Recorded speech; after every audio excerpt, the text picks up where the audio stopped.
오늘은 특별하게 어버이에 대한 효도를 다시 반성도 하고 또 신앙 안에서 어떻게 효도해야 할 것인가 이 효도를 생각하는 그런 어버이 주일입니다.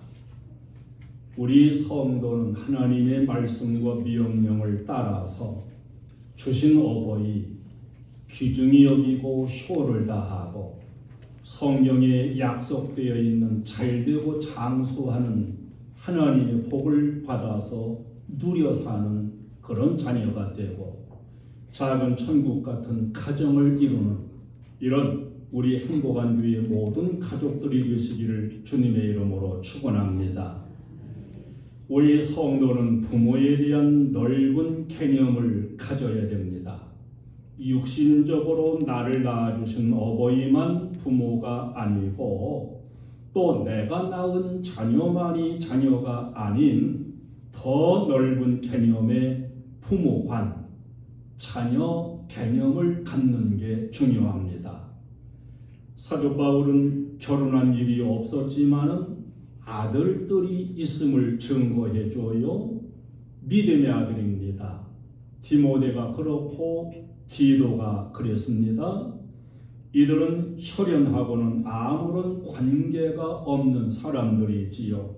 그러나 영적으로 정신적으로 복음적으로 볼 때 아주 소중한 아버지로, 그래서 훌륭한 아버지로서 아들을 훈계하고 또 아들들은 훈계를 받으면서 받들고 순종하고 이런 신앙 안에서의 아름다운 부자관계도 보여주고 있습니다. 우리는 이 땅의 모든 노인은 다 내 부모님과 같다는 생각, 이 땅의 모든 젊은이는 다 내 자녀와 같다는 생각, 이 생각을 우리는 가지는 자가 되어야 합니다. 내 어머니, 내 아버지는 이 땅을 떠나셨을지라도 내 친구의 어머니도 있고 내 이웃의 아버지도 있다 하는 이런 의식이 우리에게 필요합니다. 유명한 종교개혁자 마르틴 루터는 아버지를 네 종류로 말하고 가르친 게 있어요. 첫째로는 나를 낳아준 아버지, 어머니, 곧 친부모님이 내 부모님이고, 두 번째로는 영적인 아버지, 목사님이 내 아버지와 같다. 영적으로 먹여주시고 돌보아주시고 키워주시는 분. 그래서 캐톨릭에서는 목사님 이렇게 하지 않고 신부 그럽니다. 영어로는 father, 그래서 아버지, 신적인 아버지. 세 번째로는 선생님, 스승을 아버지다 이렇게 가르쳤어요. 선생님은 지적으로 나를 가르쳐 주시는 분이지요. 네 번째로는 정치적인 지도자, 왕도 아버지와 같이 공경해야 한다 이렇게 가르쳤습니다. 오늘날은 대통령이 되면 욕을 제일 많이 얻어먹는 사람인데 예전에는 그렇지 않았어요. 종교 지도자도 왕도 아버지같이 공경해야 된다는 이런 개념을 가졌습니다. 오늘 어버이 주일을 우리가 보내고 있는데 우리는 신앙인이 됐으면서도 또한 한국의 전통을 타고 태어났고 한국에서 살아가는 사람들입니다. 우리 한국적인 효의 개념을 보면은 부모님을 장수하게 해드리는 것이 효라고 전해왔습니다. 오래오래 장수하기를 바라는 간절한 마음이었지요. 거기에 효심이 있다고 가르쳐 왔습니다. 그래서 나이 많으신 부모님을 모시고 있는 것이 그것이 최고의 자랑으로 인정받았습니다. 에베소서 6장 2절로 3절에서 내 부모를 공경하라. 뇌가 잘되고 땅에서 장수하리라. 효도는 당연한 것이지만 그 효도 속에는 하나님의 축복의 언약이 있음을 잘 보여주는 말씀입니다. 장수의 복은 효도하는 가문에 주시는 축복이지요. 여러분, 오래 살고 싶거든 좋은 건 많이 찾아다니며 먹으려고 애쓰지 말고 효도를 잘하세요. 그것이 성경에 잘되고 장수하는 축복의 비결입니다. 두 번째는 편하게 모시는 겁니다. 어떻게 해서라도 편하게 모시고 맛있는 음식을 대접해드리고 좋은 옷을 입혀드리고 기쁨을 드리는 것을 효도로 그렇게 생각했고 가르쳐 왔습니다. 그래서 우리나라에 전래되어 내려오는 효도 이야기들을 보면은 대개가 부모님들의 비현실적인 그런 요구에도 불구하고 자식들이 순종하고 지성을 다할 때에 산신령이 나타나가지고 산산뿌리를 캐게 했다. 또 어떤 경우에는 추운 겨울에 생선을 먹고 싶다 그러는데 추운 겨울에 생선을 어디서 나요? 그럼에도 불구하고 꽁꽁 언 그러한 골짜기 가가지고 또 혹은 강가에 가서 얼음을 깨면서 생선을 잡으려고 막 애를 쓸 때 물고기가 쑥 튀어나왔다. 현실성은 떨어지지만은 이렇게 지성을 다할 때 기적이 나타났던 이야기들이 많이 있습니다.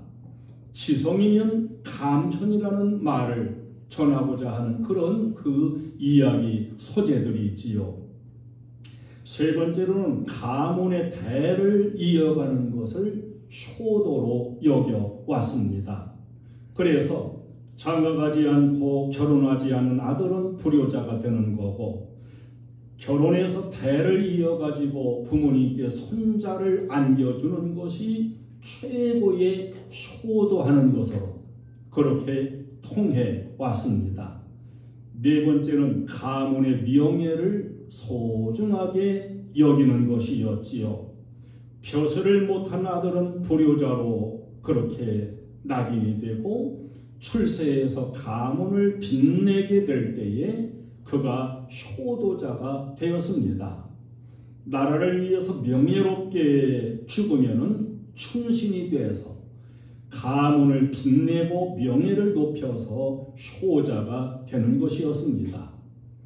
한국적인 효도, 효라고 하는 것이 모든 윤리의 최고 위에 있었지요. 절대 순종, 최고의 가치로 받아들이고 그렇게 전래되어 왔습니다. 여러분, 이제 효도자가 되어서 여러분 부모님이 여러분 때문에 편안하고 장수하고 기뻐하고 여러분이 가문을 빛내는 이런 효도자가 되시기를 축원합니다. 오늘 본문은 성경적인 효도에 대한 개념을 잘 말씀해 주고 있습니다. 우리는 한국인으로서 한국의 전통을 타고 내려온 한국적인 효의 개념도 잘 깨닫고 이루어갈 뿐만 아니라 특별히 성경적인 효의 개념을 잘 받아들여서 성경적인 효도자의 삶을 우리 행복한 가족들이 다 잘 이루어가기를 바랍니다. 오늘 본문에서 그 개념들을 말씀해 주는데 효도는 부모님의 높은 존재적인 가치를 소중히 여겨드리는 것입니다. 존재가치, 부모님이 계시다는 가치, 내 부모님이 아주 소중한 분이라는 가치, 높이 인정하고 존경하는 데서부터 시작되는 것이 효도입니다. 세계의 모든 사람들이 유대인들은 강하다, 유대인들은 참 유능하다 이런 이야기를 하는데 그래서 세계의 곳곳에서 유대인들의 교육을 배우려고 야단을 칩니다. 그러나 그 유대인들의 교육, 그들의 지혜는 그렇게 공부해서 되는 것이 아니에요. 그 근본을 알아야만 가능한 일입니다. 유대인들의 강점은 어디에 있느냐? 신앙적인 지혜에 있는 거예요. 그 신앙적인 지혜가 어디로부터 오는 것인가? 그건 바로 조상 대대로 전해 내려오는 전승으로부터 오는 것입니다.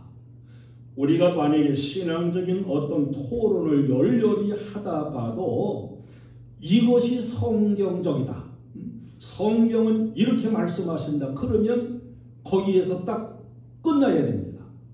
성경 위에 우리의 이 토론이 이어갈 수가 없는 거지요.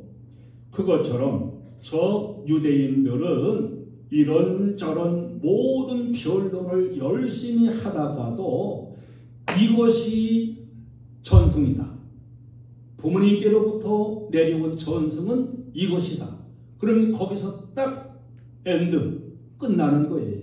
더 이상 토를 다는 게 없어요. 부모님들로부터 내려온 그 대대의 소중한 지혜, 이것을 그들은 아주 소중하게 여기는 겁니다. 우리는 오늘날도 노인에게서 들어야 돼요. 노인들을 통해서 배워야 돼요. 또 노인들에게 물어야 됩니다.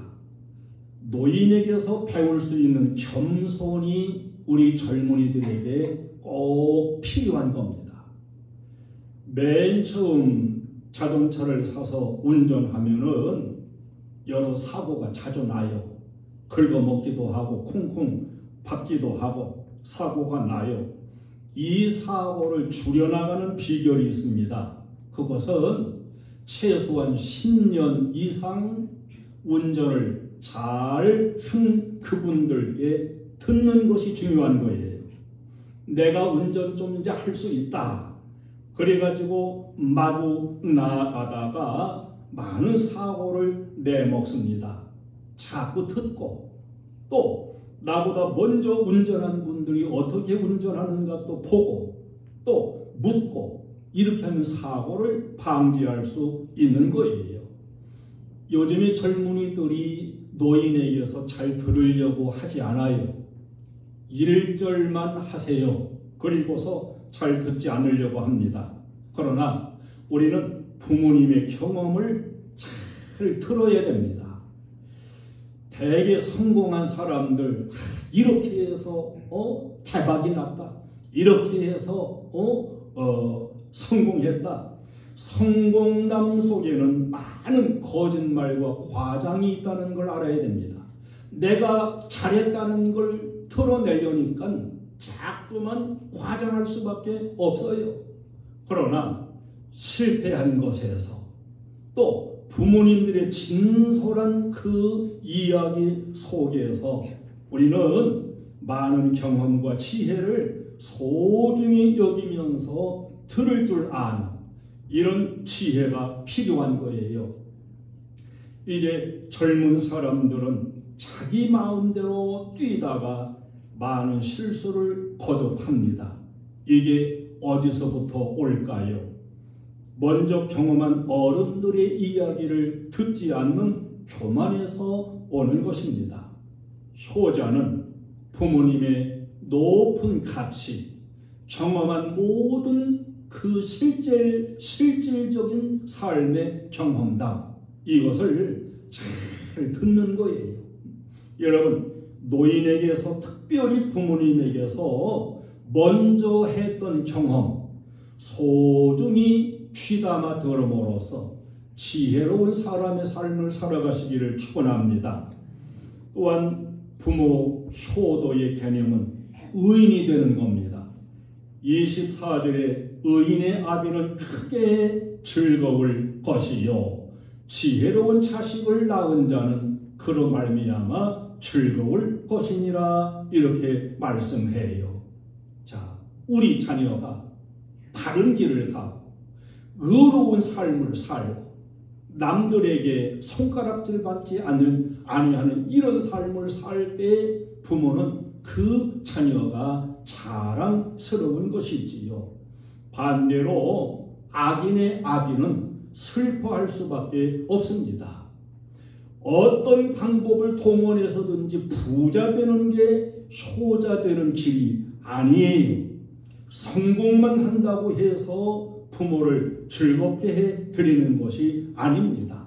오히려 부자가 되든지 성공했을지라도 정의롭게 행하지 않은 데서 얻어진 성공은 부모님께 많은 근심을 드릴 수도 있습니다.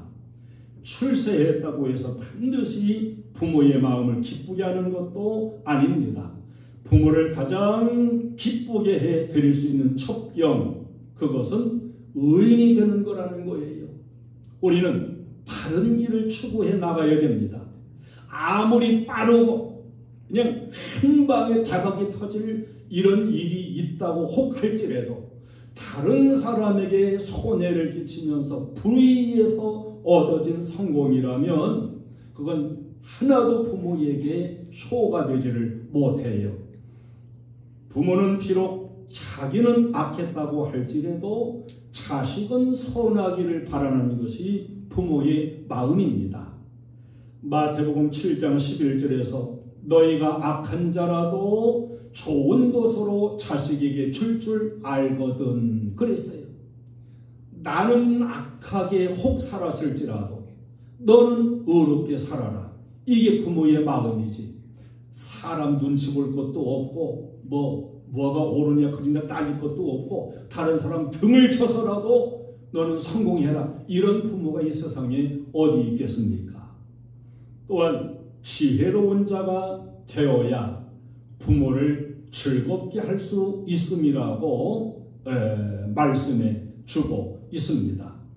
자, 지혜로운 자가 되는 길이 어디에 있을까요?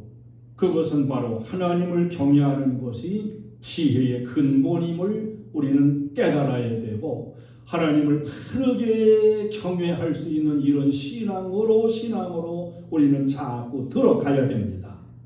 하나님의 말씀을 받아들이는 마음, 그게 지혜예요. 지혜로운 자가 될 때 부모의 마음을 기쁘게 해드릴 수 있고 부모의 그 지혜를 듣게 될 때 어버이의 마음을 기쁘게 할 수가 있는 겁니다. 그러나 듣지 않고 거역할 때 어리석은 자가 될 수밖에 없고 어리석은 자의 부모는 슬퍼할 수밖에 없는 것입니다. 잠언 1장 8절로 9절에 내 아들아 내 아비의 훈계를 들으며 내 어미의 법을 떠나지 말라. 이는 내 머리에 아름다운 관이요 내 목에 금사슬이니라. 이렇게 말씀합니다. 부모님이 나에게 주시는 훈계와 교훈, 그것이 바로 나에게 영광스러운 면류관도 되고 금사슬 목걸이같이 이렇게 귀중한 것임을 말씀해 주고 있는 겁니다. 여러분, 부모님의 교훈과 훈계가 여러분의 금사슬 목걸이처럼 자랑스러운 교훈이 될 수 있기를 바랍니다. 25절은 부모를 즐겁게 해라, 기쁘게 해라 이렇게 말씀해요. 그럼 부모를 기쁘게 하는 길은 어디에 있을까요? 한마디로 말한다면 그것은 순종입니다. 골로새서 3장 20절에 자녀들아 모든 일에 부모에게 순종하라. 이는 주 안에서 기쁘게 하는 것이니라. 잘 듣는 순종, 이게 바로 부모님을 기쁘게 하는 거다. 성경 말씀 앞에 아멘으로 받아들일 수 있기를 바랍니다. 오늘 26절은 마음을 부모님께 드리고 부모님의 길을 즐거워하고 인정하는 이런 마음 자세가 이루어지는 게 효도라고 말씀해 주고 있습니다. 부모님이 가졌던 철학, 부모님의 이상, 부모님의 과거, 부모님의 현재, 부모님이 갖고 계시는 그 직업, 이런 것들을 소중히 여기는 마음 자세가 되어야 됩니다. 그리고 그 뒤를 따를 수가 있어야 되지요.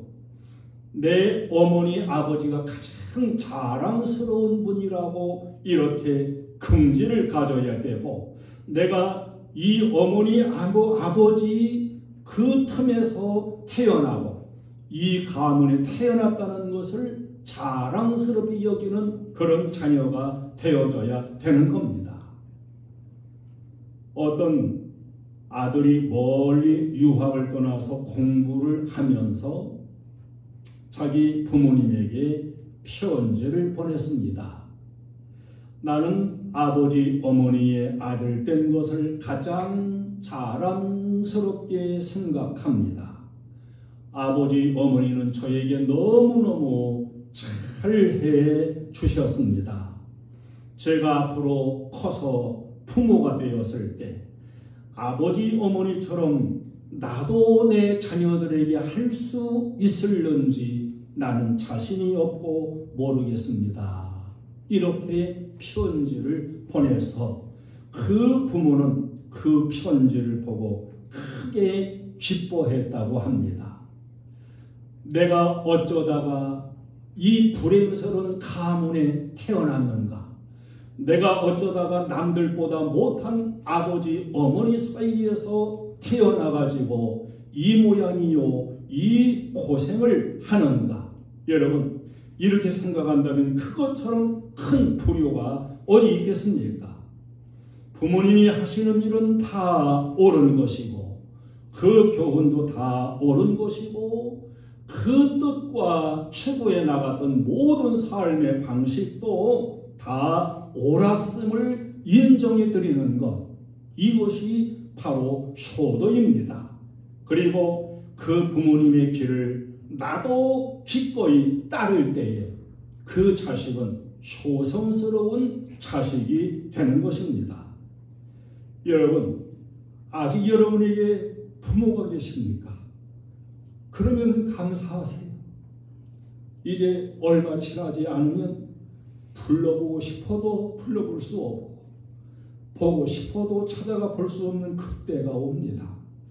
부모님이 계시다면 감사해야 되고, 이제 우리에게 효도할 기회가 있다고 한다면 어거지 효도가 아니라 마음에서 우러나오는 이런 효도를 하는 자녀가 되어줘야 마땅합니다. 성경은 효도가 있는 가정에 하나님의 축복이 임한다는 약속을 주고 있습니다. 효도할 때 그 효도는 바로 복의 근거가 되고 씨앗이 되고 복의 뿌리가 된다는 걸 약속하고 있습니다. 효도 당연히 해야 될 것임에도 불구하고 하나님은 효도하는 자녀에게, 효도하는 가정에게 더 큰 잘됨과 장수의 복을 주신다고 약속을 하고 있습니다. 부모님이 아직 살아계시다는 것은 하나님이 효도를 잘하고 복을 더 받으라고 주신 기회라고 받아들일 수가 있어야 됩니다. 효는 기쁘게 하는 거예요. 효자는 효자를 또 낳게 됩니다.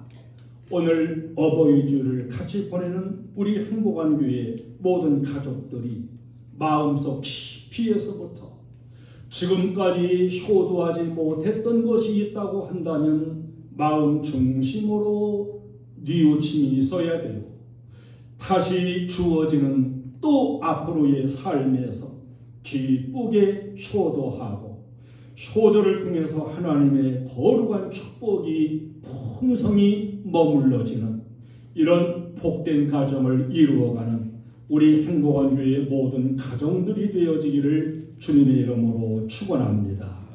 찬송을 드리겠습니다. 576장 찬송입니다.